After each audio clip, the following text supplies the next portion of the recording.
Hello मेरे प्यारे भाइयों, स्टूडेंट्स, कैसे हैं आप सभी लोग। हाँ जी बच्चों, कैसे हैं स्टूडेंट्स? क्या मैं आप लोगों को लाइव दिखाई दे रहा हूं? जी बच्चों, मैंने आपको परसेंटेज का बेसिक, परसेंटेज को फ्रैक्शन में, फ्रैक्शन को परसेंटेज में, स्टैंडर्ड परसेंटेज, स्टैंडर्ड फ्रैक्शन सब समझा दिया। परसेंटेज कम है ज्यादा है कैसे निकालते हैं मैंने बताया। कल की क्लास में बच्चों मैंने आपको मल्टीप्लाइंग फैक्टर के बारे में भी समझाया। अगर आपने कल की क्लास नहीं देखी है बेटा, तो कल की क्लास जरूर देखें जो मैंने आपको मल्टीप्लाइंग फैक्टर के बारे में समझाया है। ठीक है, ओके। चलिए, मैं फिर से आपसे मेरे दोस्तों, लाइव दिखाई दे रहा है ना? Good evening. मैं आपसे मेरे प्यारे भाई यहां पे कुछ चीज पूछता हूं। ये है इनिशियल वैल्यू, ये है इनिशियल वैल्यू मेरे दोस्तों, ये है चेंज, और ये है फाइनल वैल्यू, ये है फाइनल वैल्यू। बताओ बच्चों, सपोज मेरे प्यारे भाई कोई संख्या x है, कोई संख्या x है, मैंने x को 43% बढ़ाया। सपोज कोई संख्या x है, मैंने x को 43% बढ़ाया, तो आप मुझे बताओ x का मान, फाइनल वैल्यू क्या हो जाएगी। सपोज कोई संख्या x है, मैंने x को 43% बढ़ाया, तो मेरे प्यारे भाई ये बताइएगा, अभी स्टार्ट हुआ है तो फाइनल वैल्यू क्या होगी, जल्दी से बताएंगे फटाफट। हर संख्या अपने आप में 100% होती है। 100% को 34% बढ़ाओगे तो कितना हो जाएगा? x का 134% हो जाएगा, x का 134% हो जाएगा। या फिर मेरे प्यारे भाई, या 134% को हम क्या कहते हैं? 134% होता है 134/100, 134/100 यानी कि 1.34। सॉरी, 34 नहीं है, 43 है, सॉरी। अगर कोई संख्या x है, मैंने x को 43% बढ़ाया, तो वो x का 143% हो जाएगी, 143%। या फिर मेरे दोस्तों क्या हो जाएगा? x का 143% होता है बच्चों 143/100। 143/100 का मतलब 1.43। संख्या जो है x का 1.43 गुना हो जाएगी। जो 1.43 है, इसी को हम मल्टीप्लाइंग फैक्टर कहते हैं, इसी को मल्टीप्लाइंग फैक्टर कहते हैं प्यारे बच्चों। फिर से एक और एग्जांपल लेते हैं कि कोई संख्या y है बच्चों, कोई संख्या y है, मैंने y को 19% घटाया, मैंने y को 19% घटाया, तो बताओ फाइनल वैल्यू क्या हो जाएगी? जल्दी से जवाब देंगे, सब बच्चे जवाब दें। हर संख्या अपने आप में 100% होती है, 100%। अगर 100% को 19% घटाओगे तो संख्या खुद का कितना हो जाएगी? 81% हो जाएगी कि नहीं? 100 में से 19 घटाइए, कितना आ जाएगा? संख्या खुद का 81% रह जाएगी। या फिर मेरे दोस्तों 81% का मतलब होता है प्यारे बच्चे 81/100, और 81/100 क्या होता है मेरे प्यारे भाई? 0.81। संख्या खुद का 0.81 गुना हो जाएगी। इसी 0.81 को हम लोग क्या कहते हैं? मल्टीप्लाइंग फैक्टर कहते हैं, 0.81 को।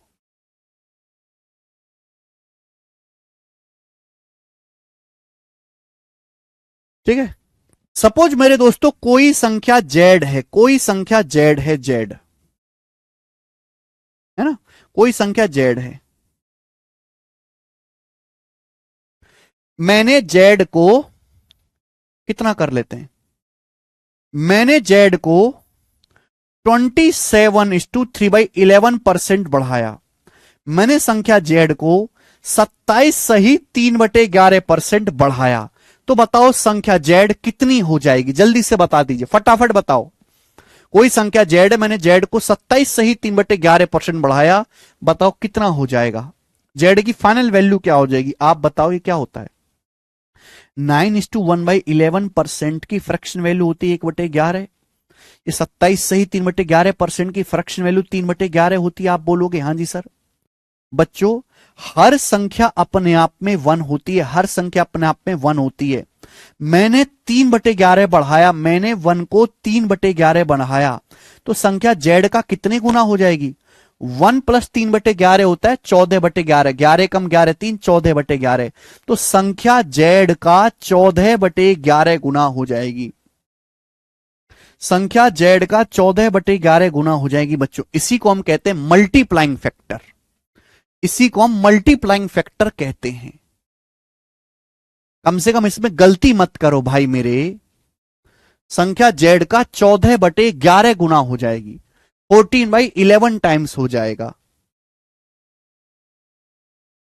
हाँ जी,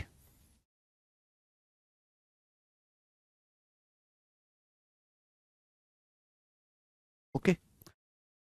सपोज मेरे दोस्तों हमारे पास कोई संख्या है 5400, हमारे पास कोई संख्या 5400 है, 5400, हमारे पास कोई संख्या 5400 है।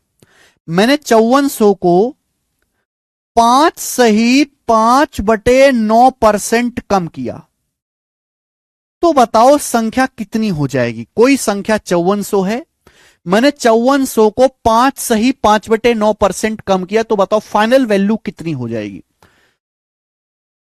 अगर 5400 को 5 सही 5/9% कम किया जाए तो फाइनल वैल्यू कितनी हो जाएगी? जल्दी से बताएं बेटा। मैंने आपको पढ़ाया हुआ है, अगर आपने देखा हो, ढंग से पढ़ा हो, कॉपी खोल के रखा करो। बेसिक 5 सही 5/9% की फ्रैक्शन वैल्यू होती 1/18, 1/18, 1/18,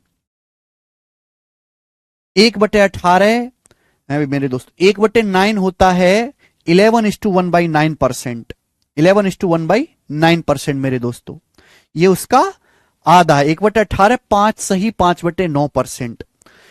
हमने संख्या 5100 को 1/18 कम किया। हर संख्या अपने आप में 1 होती है, 1। अगर हम संख्या को 1/18 कम करोगे, 1/18 कम करोगे, तो संख्या खुद का 1 में से 1/18 घटाने पर क्या आता है? 1 में से 1/18 घटाने पर आता है 17/18। संख्या खुद का 17/18 गुना हो जाएगी, संख्या खुद का 17/18 गुना हो जाएगी। इसी को हम कहते हैं बच्चों मल्टीप्लाइंग फैक्टर। तो संख्या कितनी हो जाएगी? 18 से मेरे प्यारे भाई, 18 से 5400 300 बार चला जाएगा और 300 की 17 में गुणा करेंगे 5100। इस सवाल का आंसर होगा मेरे प्यारे बच्चे। ये कंसेप्ट है, कल का मैंने रिवीजन करवा दिया। अब यहां से बेटे सवाल होंगे। सवाल नंबर 4 बनाओ। सवाल नंबर 4 सॉरी, सवाल नंबर 3 से होगा ना शुरू, तो क्वेश्चन नंबर 3 से। ये टाइप 1 होगा मेरे प्यारे बच्चों, सवालों का टाइप नंबर 1, जिसमें केवल आपको परसेंटेज की कैलकुलेशन करनी है। इसमें केवल आपको कैलकुलेशन ही करनी है। ये बताओ बच्चों, फर्स्ट टाइप नंबर 1 बताओ। सवाल आया है यूपी कांस्टेबल के पेपर का 2018 में। क्वेश्चन है 525 का 28% क्या होगा?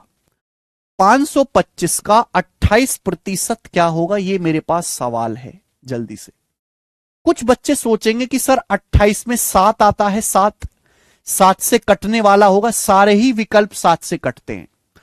525 का मतलब गुणा 28%। ये 28% क्या होता है बेटे? हम जानते हैं कि 4% 1/25, 28% है 7 गुना, यानी कि 7/25। तो 525 का 28% आ गया जी 7/25। मैंने ऐसा इसलिए लिखा कि 25 से कट जाएगा बड़ी आसानी से। 25 दूनी 50, 25 से कम 25, और 21 की 7 में गुणा करेंगे तो 21 सत्ते 147, 147। देखो कांस्टेबल के पेपर में तो बच्चों ऐसे ही सवाल आ जाते हैं, कांस्टेबल में ऐसे ही सवाल आते हैं। ठीक है,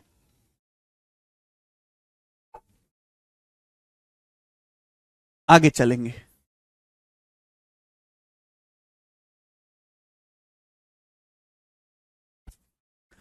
क्वेश्चन नंबर 4,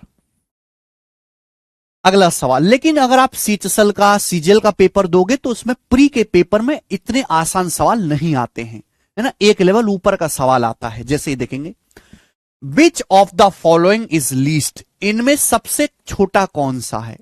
आपको 4 कैलकुलेशन दिए हैं, 1 2 3 4। इनमें पूछा गया है कि सबसे कम यानी कि सबसे छोटा कौन सा है ना। इन चारों में सबसे कम कौन सा है। तो बच्चों ऐसा नहीं पागलों की तरह कि हम हर एक की एग्जैक्ट कैलकुलेशन करने लगे, हम पागल नहीं है, क्योंकि हमें ये नहीं पूछा कि इनका मान बताओ, हमसे केवल ये पूछा गया कि इन चारों में सबसे कम कौन सा है। तो बेटा सबसे पहले देखो कि इनमें सबसे आसानी से क्या निकलेगा। सबसे आसानी से ये वाला निकलेगा, 720 का 10%। मैं बात जानता हूं कि 2 जीरो से परसेंटेज कट जाता है, 2 जीरो से परसेंटेज कट जाता है 72। 720 का 10% 72, ये सबसे आसानी से निकलेगा। मैं 72 से तुलना करता हूं, ये बताओ 12% ऑफ 625, 12% ऑफ 625 क्या आएगा। क्या 72 से ज्यादा नहीं होगा। 12% निकालना है 625 का। 625 होता है 600 जमा 25 ही होता है मेरे प्यारे भाइयों। आप बोलोगे आंसर। देखो अगर मैं 600 का ही 12% निकालूं तो 12 चिंग 72 हो जाता है। मैं 600 का ही 12% निकालूं तो 72 हो जाता है। फिर मैं 25 का भी 12% निकाल के जब जोड़ूंगा, इन दोनों को जोड़ूंगा तो जाहिर सी बात है 72 से ज्यादा हो जाएगा, ये 72 से ज्यादा आएगा, यानी कि ये तो सबसे छोटा बचा नहीं। ऐसे ही अगर मैं आपसे कहूं कि ये बताओ 15% ऑफ 555 ये क्या है, तो 15% ऑफ मतलब गुणा किसका, 555 का। और जो 555 होता है 500 जमा 55। अगर मैं 500 का ही 15% निकालूं, निकाल सकते हो ना, परसेंटेज से 2 जीरो खत्म कर दो, 2 जीरो और परसेंटेज काट दो, 15 पंजे 75। 500 का 15% ही 75 होता है। फिर मैं ये भी ऐड करूंगा, 55 का 15% भी ऐड करूंगा, तो ये वैल्यू तो 75 से ज्यादा आएगी। बताओ ये 72 है, ये 75 से भी बड़ी संख्या, ये भी छोटा नहीं होगा भाई, इनसे छोटा तो 72 ही दिख रहा है। अगला देखो, लास्ट में मुझे दिखाई दे रहा है कि 9% ऑफ 845। भाई 9% ऑफ का मतलब गुणा 845, क्या हमें बच्चों दिखाई नहीं देता 800 जमा 45। अब आप मुझे बताओ 800 का 9% निकालो अलग, तो 9 72, 72 आएगा, 72 आएगा। और 45 का 9% निकाल के मैं और जोड़ूंगा तो ये वैल्यू भी 72 से बड़ी आएगी, है ना। ये तो 72 यानी कि ये भी 72 से बड़ा आएगा, तो ये भी छोटा नहीं है। तो इनमें सबसे छोटा जो आएगा वो 72 आएगा, बाकी सारी वैल्यू 72 से बड़ी हैं, तो यानी कि ये वाला ही विकल्प सबसे छोटा है। ऐसे करना होता है पेपर में सवाल। मैंने किसी की एग्जैक्ट वैल्यू नहीं निकाली, यहां पर टाइम नहीं है ना बेटा, बिजी आदमी है।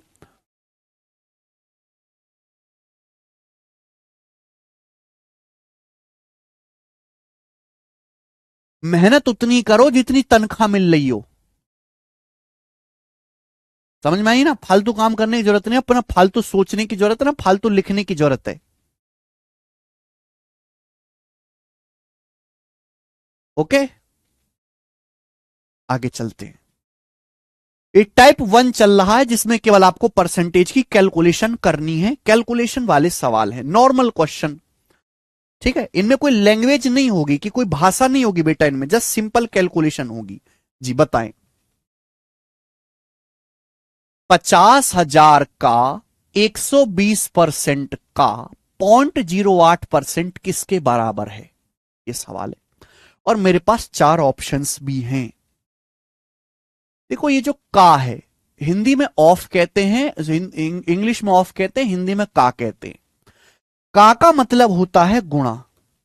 50,000 का 120% का 0.08% आपको कैलकुलेट करना है। मैं आपको सिखा चुका हूं, जहां परसेंटेज को 2 जीरो का प्यार मिलेगा, 2 जीरो का, वो 1 बन जाएगा। ये मैं आपको कई बार बता चुका हूं। तो यहां देखो, यहां परसेंटेज है और यहां 2 जीरो काट दो, 2 जीरो और परसेंटेज 1 बन गया। यहां परसेंटेज है, यहां 2 जीरो काट दो, ये बच गया 120, ये बच गया 5। 120 की 5 में गुणा होगी 600, 600, और 600 की गुणा होगी बेटे 0.08 में, 0.08 में। अब यहां दशमलव के बाद 2 अंक है, यहां 2 जीरो है, तो दशमलव के बाद 2 अंक है, 2 जीरो, ये भी कट जाएगा। 2 दशमलव और 2 जीरो कट जाएगा तो क्या बचेगा, 6 8 48 48। तो 48 इसका आंसर आ जाएगा 48, ऑप्शन नंबर बी।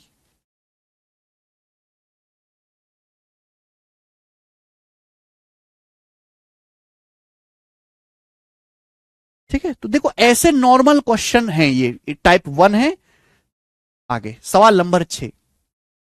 देखो आप ऐसा बिल्कुल ना समझें कि ये आसान टाइप है, ये सबसे बेसिक टाइप है तो केवल प्री में आता होगा, जी नहीं। जैसे ये वाला सवाल देखो, ये सवाल 2021 के सीजीएल के मेंस के पेपर में आया है, मेंस के पेपर में, मेंस की परीक्षा में आया है। ठीक है, अब मैं सवालों को सोचने के करने के दो तरीके बताऊंगा।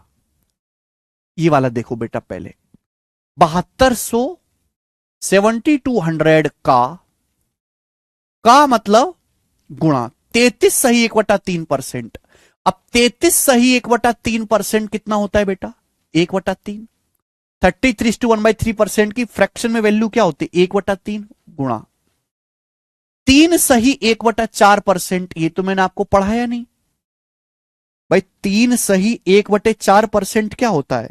तो आप कहोगे सर जब कुछ ना हो तो बेसिक जिंदाबाद, 4 तिया 12, 12 में 1 जोड़ेंगे 13, 13/4%। ये हो गया। और परसेंटेज का मतलब होता है 1/100, परसेंटेज का मतलब होता है 1/100, 1/100। इसकी फ्रैक्शन वैल्यू बन गई 13/400, इसका भिन्न में मान बन गया 13/400 मल्टीप्लाई 17.5%। 17 सही 1/2 का मतलब 17.5%। बच्चों कितना होता है, हमें बात पता है कि 2.5% 1/40 है, 2.5%। ये 2.5 का 7 गुना है, 2.5 सत्ते 17.5, 25 सत्ते 175, 2.5% का 7 गुना है क्या, तो इसकी फ्रैक्शन में वैल्यू आ जाएगी 7/40। क्लियर है, आप बोलोगे हाँ सर। हमें बच्चों ये वाली कैलकुलेशन करनी है सॉल्व, इस कैलकुलेशन को हल करोगे आपका आंसर आ जाएगा। लेकिन बेटा केवल हम कैलकुलेशन करने के लिए पैदा नहीं हुए, है ना, हम बैच में आए तो कुछ अलग सीखने आए, कुछ जल्दी सीखने आए हैं। देखो हमको ये गुणा करनी है, जब भी ये गुणा होगी ऊपर 13 आ रहा है, ये 13 किसी से कटेगा तो है नहीं कि नीचे को ही 13 हो 13 कट जाए। भाई ऊपर 13 नीचे तो 13 है नहीं कि 13 कट जाए। तो जब भी मैं गुणा करूंगा तो गुणा करने पर आंसर ऐसा होगा जो 13 से कटने वाला हो, जो 13 से पूरा पूरा भाग जाता हो। बात आई समझ में। देखो बच्चों जैसे हम कोई भी नंबर है, जैसे 8 ही ले लीजिए, अगर हम 8 की 13 में गुणा करेंगे तो जो नंबर आएगा, अब 8 की 13 में गुणा करेंगे 104, ये 13 से कटने वाला होगा ना। अगर मैं किसी भी नंबर की मल्टीप्लाई कर दूं 13 में तो जो भी आंसर होगा वो 13 से पूरा पूरा भाग होगा, है ना, 13 से पूरा पूरा भाग होगा, पूरा पूरा भाग होगा। क्लियर है बच्चों, आप बोलोगे हाँ जी सर बिल्कुल सही, कोई परेशानी नहीं है। तो बेटे जब भी कैलकुलेशन आती है तो ये जो सड़े हुए नंबर हैं, सड़े हुए नंबर कौन से, 3 7 11 13, यानी कि जो प्राइम नंबर जो किसी से कटते नहीं है, 17 19, हम हमेशा इनका मल्टीपल चेक करने की कोशिश करते हैं। अब कोई बच्चा कहेगा सर 2 का मल्टीपल भी, देखो 2 का मल्टीपल नहीं चेक करते, जैसे 2 की गुणा हो जाए 0.5 में तो खत्म हो जाता है 1, 1 में 2 दिखेगा ही नहीं। लेकिन अगर 7 की गुणा हो 0.5 में तो 3.5, 3.5 में 7 दिखेगा, 3.5 7 से कटता है। तो हम 2 या 5 का नहीं चेक करते, हम 3 7 11 13 17 19 ऐसे सड़े नंबर को चेक करते हैं, अभाज्य संख्याओं का। तो जब ये कैलकुलेशन होगी तो 13 से गुणा हो रही है, तो जब हम 13 से गुणा करेंगे तो जो भी आंसर आएगा वो 13 से कटने वाला होगा। हम गुणा कर रहे हैं 7 से, 7 से गुणा है, 7 कटेगा तो है नहीं, तो जो भी आंसर आएगा वो 7 से कटने वाला होगा। तो बेटा क्या ये नंबर 7 से कटता है, 13 से कटता है, क्या ये नंबर 7 से कटता है, नहीं। आप कहोगे सर आपने इतनी जल्दी कैसे पता लगाया 7 से कटता है कि नहीं। मैंने 7.65 को ऐसे लिख दिया, 7 जमा 0.65 ऐसे लिख दिया मैंने, 7 से ये तो कट जाएगा लेकिन ये नहीं कटेगा, ये बच जाएगा। क्या ये नंबर 7 से कटता है? 7 एकम 7, 4 7 6 42, 6 नहीं, 7 से नहीं कटता। ये नंबर 13 से कट रहा है, ये नंबर 13 से कट रहा है। 7 13 का चेक करूंगा, क्या ये नंबर 7 से कट रहा है? नहीं, ये नंबर 7 से नहीं कट रहा। 7 एकम 7, 2 बचेगा, 7 21, 5 बच जाएगा। यानी कि ये अकेला नंबर है जो 13 से कट रहा है, 7 से भी कटेगा। ये उत्तर होना चाहिए, बात खत्म। मैं इस तरीके से सवाल को करूंगा, मैं पूरी गुणा करूंगा ही नहीं।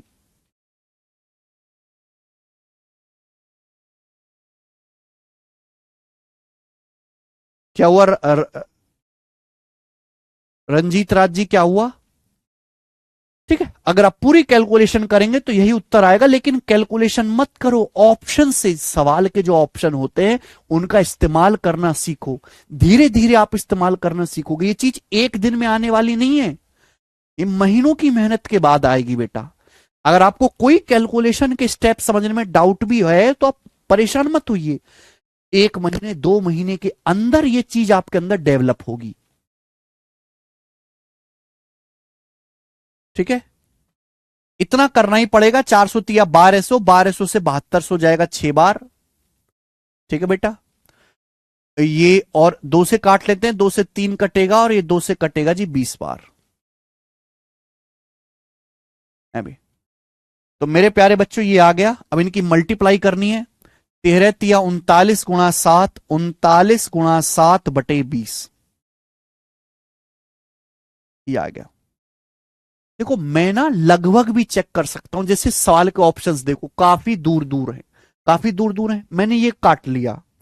अगर आप एक समझदार बालक हैं तो जब सवाल के ऑप्शंस काफी दूर दूर हैं तो एग्जैक्ट क्यों करो, लगभग भाग दे लो ना। ये ऊपर 39 है, अगर 39 के बजाय 40 होता तो 2 बार जाता, 20 दूनी 40, 2 बार जाता। ये 39 है तो लगभग 2 बार चला जाएगा। वैसे 39 है, 2 से कम जाएगा, 2 सत्ते 14 है, यानी कि आंसर भी 14 से हल्का सा कम, 14 से बहुत थोड़ा सा कम आएगा। 14 से बहुत थोड़ा सा कम ये वाला आंसर है। मैं ऐसे भी कर सकता था, इसको बोलते हैं अप्रोक्सीमेशन मेथड, लगभग सॉल्व करना। ठीक है, आगे चलते हैं। नेक्स्ट सवाल, सवाल नंबर है बेटे आपके सामने 7, बनाओ। सवाल है यूपी पुलिस दरोगा 2021 के एग्जाम का, फटाफट सॉल्व करेंगे। यूपी पुलिस सब इंस्पेक्टर के पेपर का सवाल है, बनाइए। 7200 काट तो लिया बेटा, न्यूमरेटर ऊपर से चेक करते रमेश कुमार जी, ऊपर की चीजें देखते हैं। धीरे धीरे सीखोगे बेटा, ये धीरे धीरे।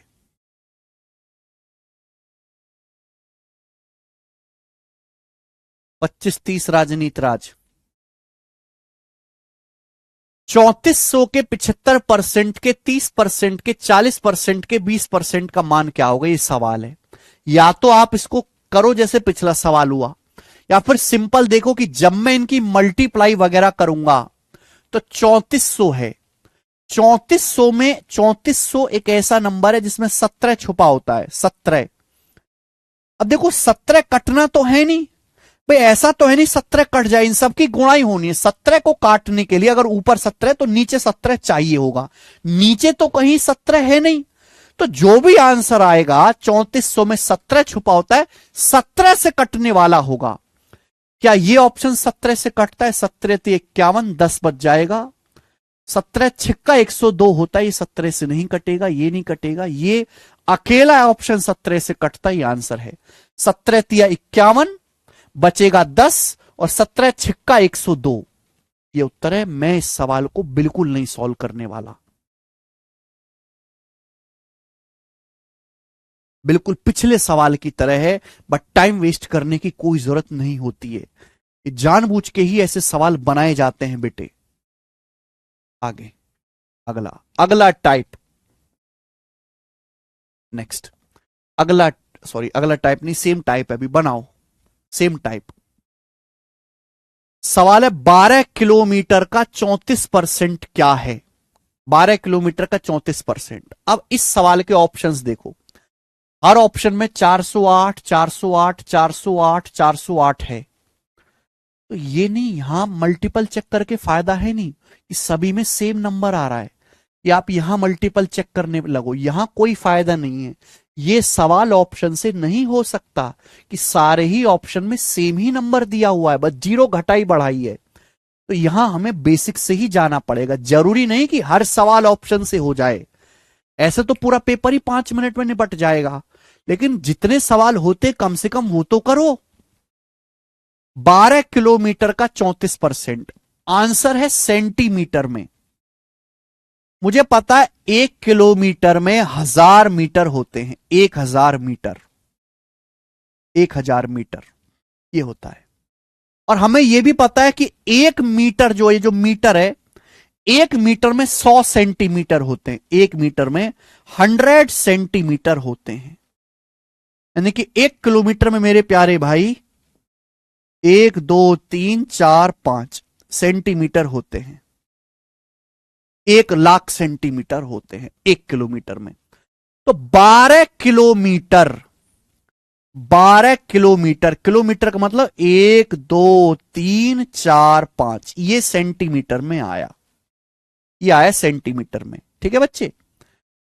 12 किलोमीटर को सेंटीमीटर में बदला, 1 लाख से गुणा, इसका का मतलब गुणा, 34% निकालना है।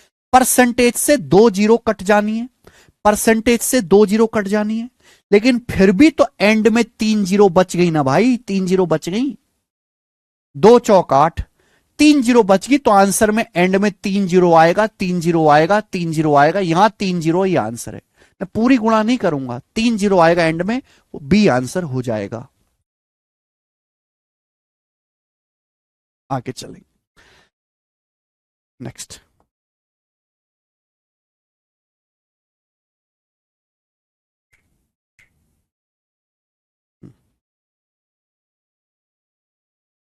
सेकंड टाइप बताएं, टाइप नंबर 2 आज की क्लास का, टाइप चेंज करते हैं, बताइए। 1 घंटे 45 मिनट का टाइम 1 दिन का कितना परसेंट है? 1 घंटे 45 मिनट का टाइम पीरियड 1 दिन का कितना परसेंट है? मैं सिखा चुका हूं मेरे प्यारे भाई। 1 घंटे 45 मिनट की समय अवधि, ये जो 1 आवर 45 मिनट है, ये 1 दिन का कितना परसेंट है? वैसे जनरली हम 1 दिन बोलते हैं सुबह से शाम तक को, लेकिन सवालों में 1 दिन का मतलब होता है पूरा 24 घंटे की एक साइकिल, 24 घंटे। देखो सवाल में प्रॉब्लम क्या है कि ये है घंटे, ये है मिनट में, एक यूनिट में लाओ, या तो सब कुछ मिनट में करो या सब कुछ घंटे में करो। अब 1 घंटे 45 मिनट का क्या मतलब है? 1 घंटा प्लस 45 मिनट। तो भैया आसान क्या रहेगा? आसान ये रहेगा कि सब कुछ घंटे में बदल लेते हैं, है ना। 1 घंटा 45 मिनट को घंटे में क्या कहेंगे? तो 1 घंटा तो है ही, 45 मिनट को अगर घंटे में बदलना है तो क्या होगा? 45 मिनट को, आप जानते हैं मेरे दोस्तों कि 60 मिनट जो है वो 1 घंटा होता है, 60 मिनट 1 घंटा होता है, 1 घंटा 60 मिनट। तो 1 मिनट का मतलब होता है 60 उधर चला जाएगा, 1/60 घंटे। 1 मिनट का मतलब होता है 1/60 घंटे। अगर मुझे 45 मिनट को घंटे में बदलना है, 1 मिनट का मतलब 1/60 घंटे। अगर मुझे 45 मिनट को घंटे में बदलना है तो 45 को 60 से भाग देना पड़ेगा, ये आएगा घंटे में। 45 से गुणा करेंगे, 45 मिनट का मतलब 45/60 घंटे। इससे जाएगा 15 से, 15 तिया 45, 15 चौका 60, यानी कि 1 घंटे में 3/4 घंटा जोड़ना है। 1 घंटे में 3/4 घंटा जोड़ना है, तो 4 एकम 4 3 7, 7/4 घंटा आ गया, 7/4 घंटा।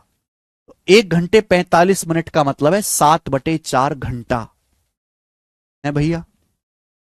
अब कोई ये चीज ना पूछे 1 घंटे में 60 मिनट कैसे होते हैं, बेसिक कहां है। ऐसे बालकों का कोई स्थान नहीं है इस क्लास में, मैं आपको परसेंटेज पढ़ा चुका हूं कैसे निकाला जाता है। 1 घंटा 45 मिनट 1 दिन का बेस क्या है? बेस क्या है? 1 दिन। 1 घंटा 45 मिनट एक दिन का। सर कैलकुलेशन फास्ट करने के लिए कोई वीडियो है क्या?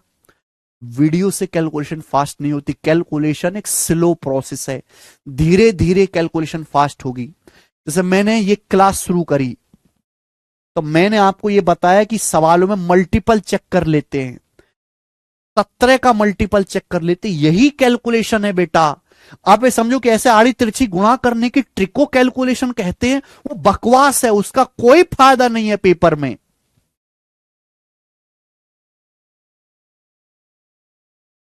कैलकुलेशन मजबूत करना है तो पहले 30 तक पहाड़े याद करो पक्के, 50 तक वर्ग याद करो, 25 तक क्यूब याद करो, और दशमलव का डर मन से खत्म करो, तब कैलकुलेशन मजबूत होगी। और इसके बाद खूब सवाल लगाओ कैलकुलेटिव।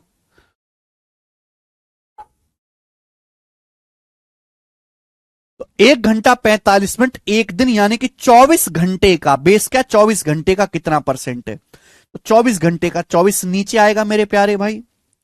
1 घंटा 45 मिनट, 1 घंटा 45 मिनट का मतलब होता है 7/4 घंटा, 7/4 घंटा, ये आ गया।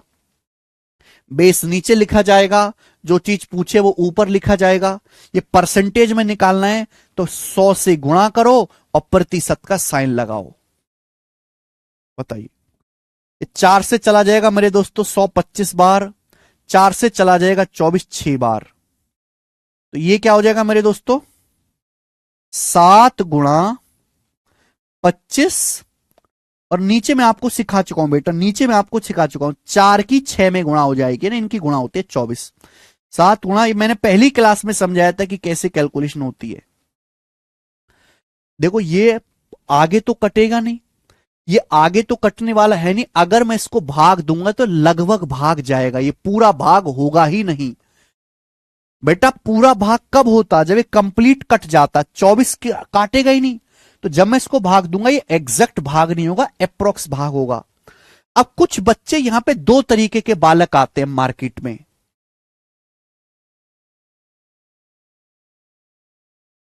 एक बालक ये होते हैं कि वो पहले 7 की 25 में गुणा करेंगे, 7 की 25 में गुणा करेंगे, अरे यार 25 सत्ते 175, और 175 को 24 से भाग देंगे, ये 24 सत्ते 168, बच गया 7, 7 फिर दशमलव लगा के 0 बढ़ा लेंगे, 24 दूनी 48, तो 7.2 जाएगा, फिर आगे भाग देंगे। लेकिन बेटे वो तो आप जानते ही हो। अब इस सवाल के ऑप्शन देखो, मुझे केवल दशमलव के बाद वाली कैलकुलेशन देखनी है। जो चीज मैं सिखा रहा हूं यही होती है कैलकुलेशन मेथड, जो मैं चीज सिखा रहा हूं यही कैलकुलेशन होता है बेटा। ऐसे नहीं करना, ध्यान से सुनिएगा, ऐसी कैलकुलेशन में फंस जाओ तो कैसे करोगे अगर फंस जाओ। देखो 7 को 24 से भाग नहीं दे सकते, 24 से लेकिन 25 को भाग दे सकते हो आसानी से। अगर मैं 25 को भाग दूं 24 से तो कितना आएगा, 24 एकम 24, 1 बच जाएगा, 1 + 1/24, 1 + 1/24 ये आ जाएगा, ये आ जाएगा। तो देखो 7 एकम 7 ये तो आना ही है, 7 एकम 7 ये तो आना ही है। मुझे 7 के बाद जो दशमलव आएगा ये देखना है, यानी कि 7 की 24 1/24 में गुणा 7/24, मुझे 7/24 देखना है कि 7/24 क्या आएगा दशमलव में। परसेंटेज लगा ही हुआ है, 7 एकम 7 आना ही है, बस 7 की 1/24 में गुणा करेंगे 7/24, ये दशमलव में क्या आएगा बताओ, ये दशमलव में क्या आएगा, जल्दी से बताओ, जल्दी से। क्या ये 4 बार पहाड़ा जाएगा, क्या 3 बार जाएगा, कि 2 बार जाएगा, कितनी बार जाएगा? हमें बात जानते हैं, ये 0.4 है, 0.3 है, 0.2, 24 की 0.2 में गुणा होती है 4.8, 24 दिया 72, अगर 24 की 0.3 में गुणा करते तो 7.2 आता, यानी कि अगर 7 की बजाय यहां पर 7.2 होता ना तो 0.3 आता, 0.3, 24 दिया 72, लेकिन ये 7.2 नहीं है, ये 7 है, 7.2 नहीं है, ये 7 है, यानी कि 7.2 से हल्का कम है, 7.2 से हल्का कम नंबर है 7 ऊपर, तो ये भी 0.3 से हल्का सा कम आएगा। 0.3 से हल्का सा कम, 0.435, ये नहीं है, ये नहीं है, ये 0.3 से काफी कम है, 0.218, ये 0.3 के लगभग नजदीक है, 0.292, ये आंसर बनना चाहिए। अभी आपको क्या लगेगा, क्या बकवास करता रहता है मास्टर, सीधा भाग कर लेंगे, लेकिन जिस दिन आप तूफान बन जाओगे ना कैलकुलेशन में, तो ये चीज बहुत हेल्प करेगी। एक दिन में नहीं सीखी जाती, ये महीनों की मेहनत का नतीजा है। 7.292, यही होती है कैलकुलेशन की स्किल, यही है ट्रिक कैलकुलेशन की। वो आड़ी टेढ़ी गुणा से नहीं होती कैलकुलेशन मजबूत, यही सीखना है। यूनिट डिजिट नहीं लगता, जब पूरा पूरा भाग नहीं होगा तो मल्टीपल वगैरह नहीं चेक करेंगे ज्योति। जब ये भाग होगा ही नहीं पूरा, ये लगभग, ये आंसर एग्जैक्ट है ही नहीं, ये लगभग आंसर है। जब आंसर लगभग में होता है तो हम मल्टीपल वगैरह यूनिट डिजिट वगैरह नहीं चेक करते।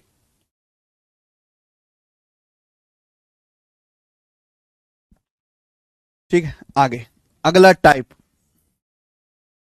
अगला टाइप, अगला टाइप है मेरे दोस्तों, और इस टाइप के आपको मैं 4 सवाल कराऊंगा। बिल्कुल टाइप वाइज टाइप पढ़ेंगे। शीट में लिखा नहीं होता है टाइप्स के ऊपर, क्योंकि ऐसे तो भैया बहुत ही भसड़ मच जाएगी। टाइप नंबर 3,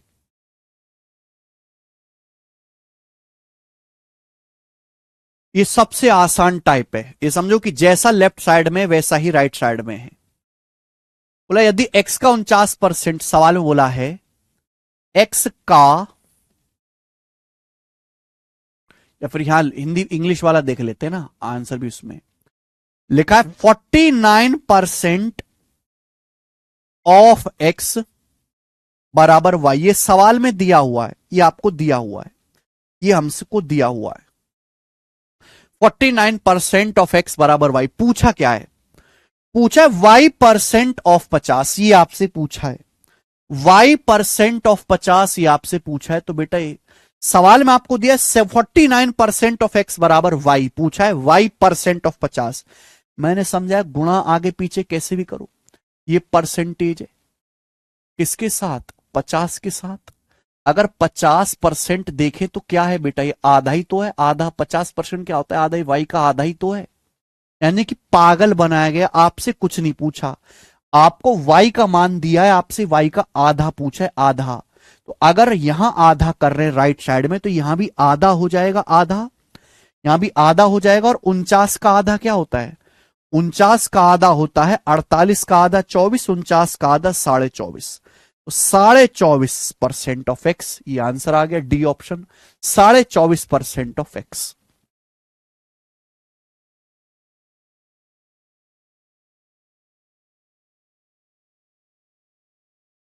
मजा आया, कोई परेशानी नहीं बेटे, सवाल में आगे लेंगे। सवाल नंबर है आपके सामने 11, बनाओ जल्दी से बनाओ बेटा।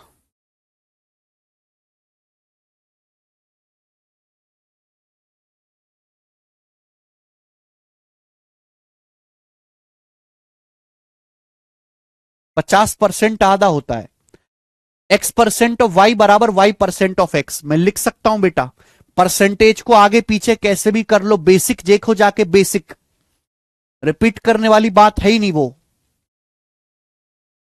x का आधा नहीं, अरे बेटा यार तुम कैसे बालक हो। अरे मैं आपके सामने लिखता हूं 49% ऑफ x। अरे मैं इसका आधा करता हूं, चाहे आधा 49 का करो चाहे x का करो, क्या फर्क पड़ता है। हम तो ऑप्शन के हिसाब से देखेंगे ना यार। तुमको गुणा का मतलब नहीं समझ में आता। ये गुणा ऐसी चीज है, गुणा चाहे यहां की यहां करो, चाहे यहां की यहां करो, चाहे यहां की यहां करो, चाहे यहां की यहां करो, आना सेम ही है। गुणा एक मजाक है, और उसको मजाक की तरह लो, बुद्धि मत लगाओ।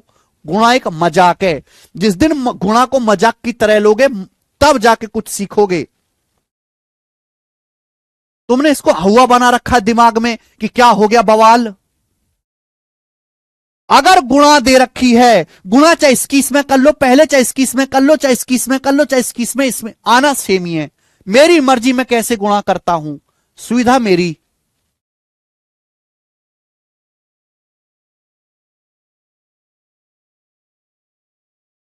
अगला सवाल,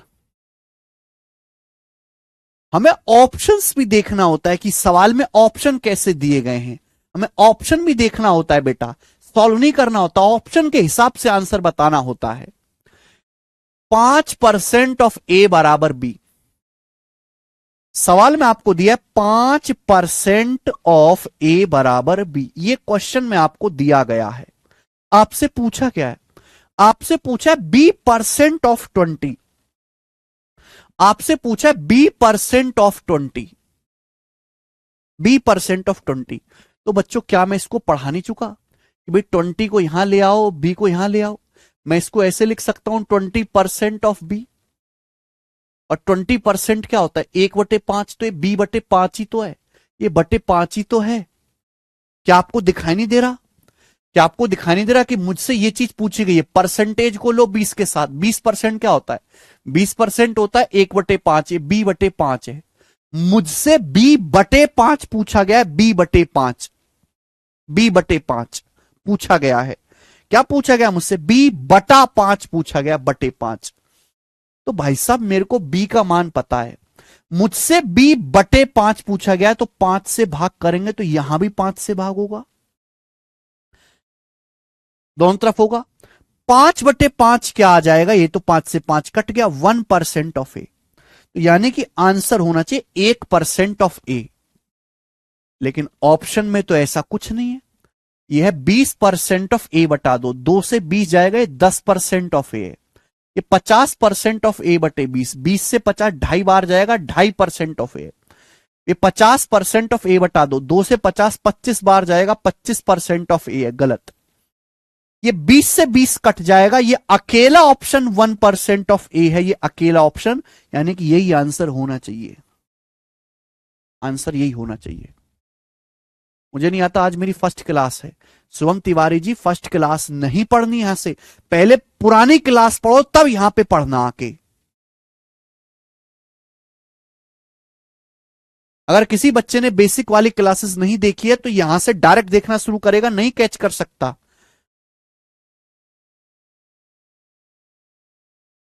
डी ऑप्शन।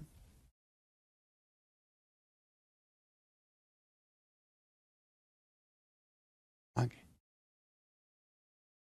बुद्धि का इस्तेमाल करो, बुद्धि का। अगला सवाल, सवाल नंबर 12 बनाएंगे बच्चे, जल्दी से बनाएंगे फटाफट।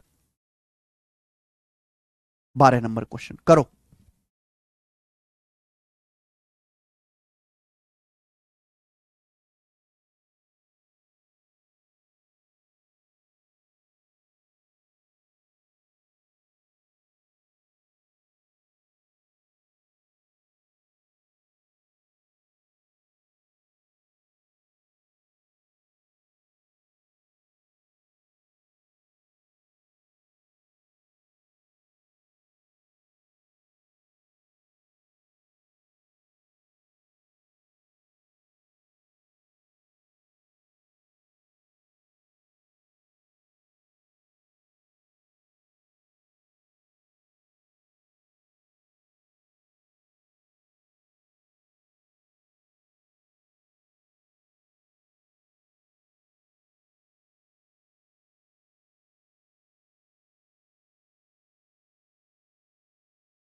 गुरुजी हिंदी में लिखो। बेटा हिंदी में ही लिखा हुआ है। अगर आप सिंपल सी इतनी लिखी हुई अंग्रेजी को नहीं समझ सकते तो आप नौकरी करने के लायक नहीं है। अगर आपकी गलती से आ जाती है, आप साउथ में चले जाते हो। सपोज आप इतने कमजोर हो कि आप इतनी सी अंग्रेजी को नहीं समझ सकते तो आप सरकारी नौकरी करने लायक नहीं है जिसमें पब्लिक डीलिंग है। फिर आप मजदूरी वाली नौकरी करने लायक है, जैसे ग्रुप डी की कर लो, है ना, ट्रेन का बोल्ट खींचना है, ऐसी नौकरी। आप जीएसटी इंस्पेक्टर बन जाते हो। आप साउथ में चले जाते हो, केरला में।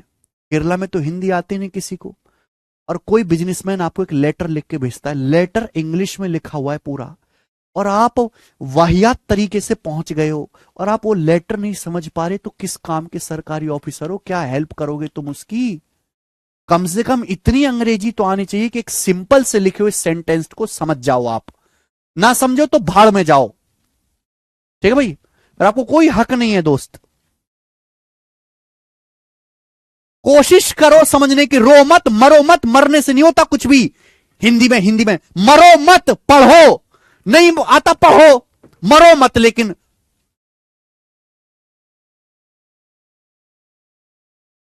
नहीं आता, नहीं आता, अगर रोना मत रोइए, कोई नहीं सुनने वाला, कोई नहीं सुनने वाला। समझ में आए कि नहीं? कचरा।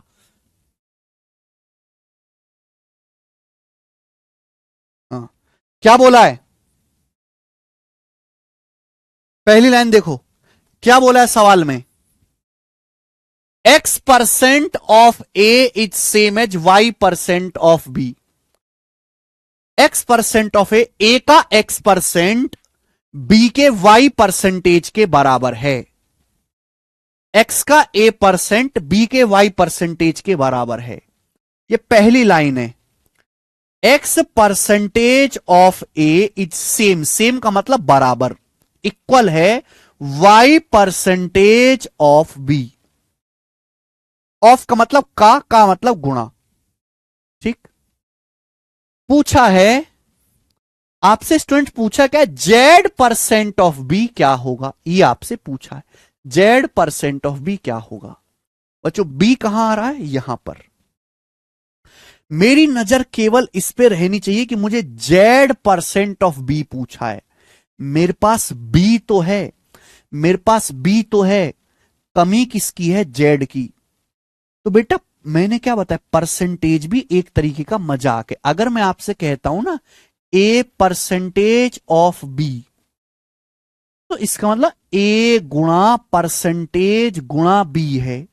इसका मतलब बी गुणा ए गुणा परसेंटेज है। गुणा कैसे भी करो, इट डजंट मैटर। तो मेरे प्यारे भाई, गुणा में सिंपल नियम लगते हैं, ध्यान से सुनिएगा। ये आपको दिया गया, आपसे पूछा Z%, जेड चाहिए। यहां Y% है, मुझे जेड चाहिए। तो बेटा ये जो Y यहां गुणा में है, ये जो Y यहां गुणा में है, अगर मैं इस Y को यहां से ले जाऊं नीचे, ये Y यहां गुणा में था, अगर मैं इसको नीचे ले जाऊं तो यहां भाग में आ जाएगा। भाग में आप बोलोगे हैं सर, भाई कोई चीज यहां गुणा में है, जब नीचे आएगी तो भाग में हो जाएगी?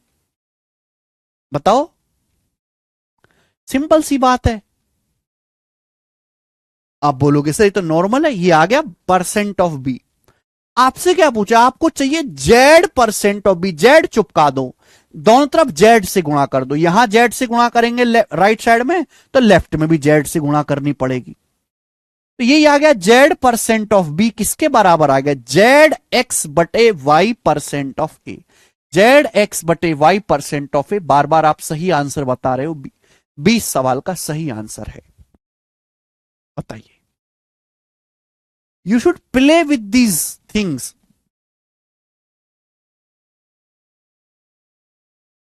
हाँ जी, मजा आया?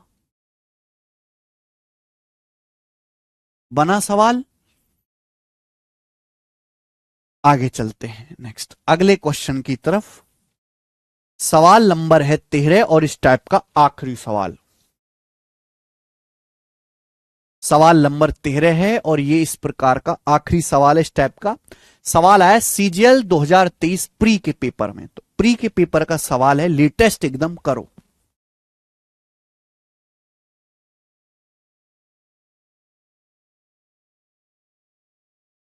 Very good Himanshu Soni. Sir मैं पागल की तरह इसे सॉल्व कर रहा था, इसमें कुछ था ही नहीं, है तो एक ही स्टेप की चीज है।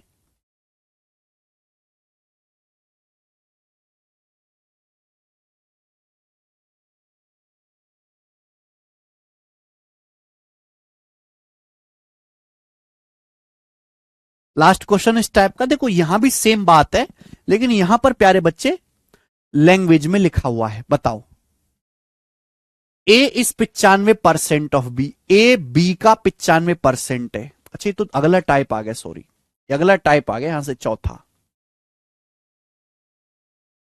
बोला है ए बी का 95% है, तो ए का कितना परसेंट बी है? What percent of A is B? What percent of A is B? What percent of A is B?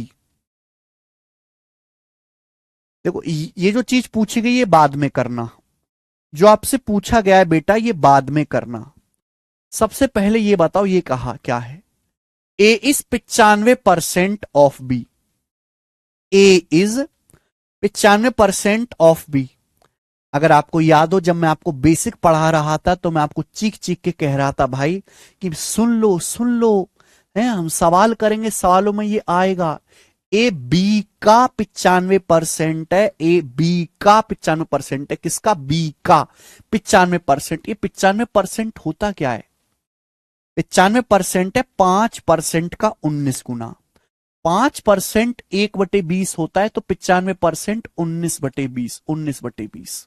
ये सवाल में बोला ए बी का 95% है, ए बी का बेस कितना है? बी। ए बी का बेस कितना है? बी।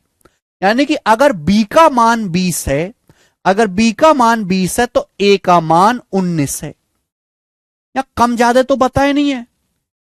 ए जो है वो बी का 95% है, 95% होता है 19/20, बी का।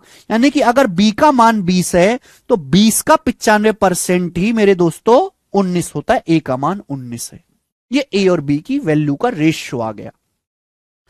अब देखो पूछा क्या है? What percent of A is B? A का कितना प्रतिशत बी है? ए का कितना प्रतिशत बी है? ए का तो तुलना किससे कर रहे हैं? ए से। ए का कितना प्रतिशत बी है? ए का। तो बेटे ए का बेस क्या है? ए का मान है 19, ए का मान 19 है। अब ए का कितना प्रतिशत बी है? बी का मान क्या है? बी के बारे में पूछा है 20, 20 ऊपर आएगा, 20/19 आ गया, 20/19 आ गया। आप बोलोगे हाँ जी सर बिल्कुल सही। और 20/19 को परसेंटेज में बताना है, परसेंटेज में क्या कहोगे? 1 + 1/19। बच्चों 1 का मतलब होता है 100%, और 1/19 में आपको बता चुका हूं, 1/19 को परसेंटेज में बदलना है तो 100 से गुणा परसेंटेज का साइन। 19 पंजे 95, 5 सही 5/19%। तो 100 में ये 5 जोड़ेंगे तो 105 सही 5/19% आंसर है, डी ऑप्शन। 105 सही 5/19% इस सवाल का आंसर हो जाएगा।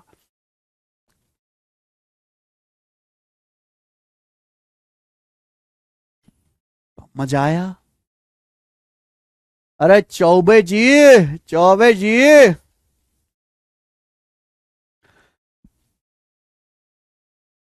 क्या आप कर लोगे मेरे प्यारे भाई? है ना? इसलिए लैंग्वेज समझना बहुत जरूरी है। मैं हर बात को जोर दे के क्यों बोलता हूं कि भाई परसेंटेज में ये चेक करो बेस क्या, क्योंकि बेस को हमेशा नीचे रखा जाता है। अब किसी बच्चे ने हमारे वो वाली क्लास मिस कर दी है जिसमें मैंने इसका बेसिक कंसेप्ट डिटेल में बताया, तो वो नहीं समझ पाएगा। सवाल को वही बच्चा समझ पाएगा जिसने इसकी बेसिक वाली क्लास देखी होगी, रिवीजन करा होगा।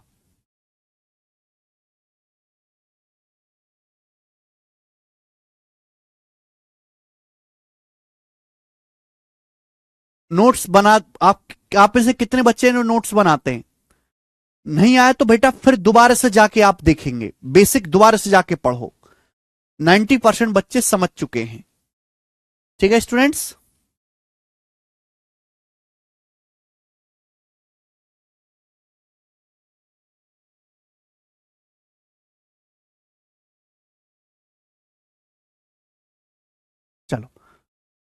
5% 1/20 होता है, 95% की फ्रैक्शन वैल्यू 19/20। चलिए आज इतना ही छोड़ेंगे मेरे दोस्त, आज मेरे बेटे का बर्थडे है, मैं जा रहा हूं, आज इतना ही। अब इसके आगे मैं आपको बताऊंगा कल। कल मैं आपकी थोड़ी सी लंबी क्लास लूंगा क्योंकि आज जल्दी छोड़ रहा हूं। ठीक है ना, सॉरी, आज इतना ही, बाकी कल करते हैं। बाय।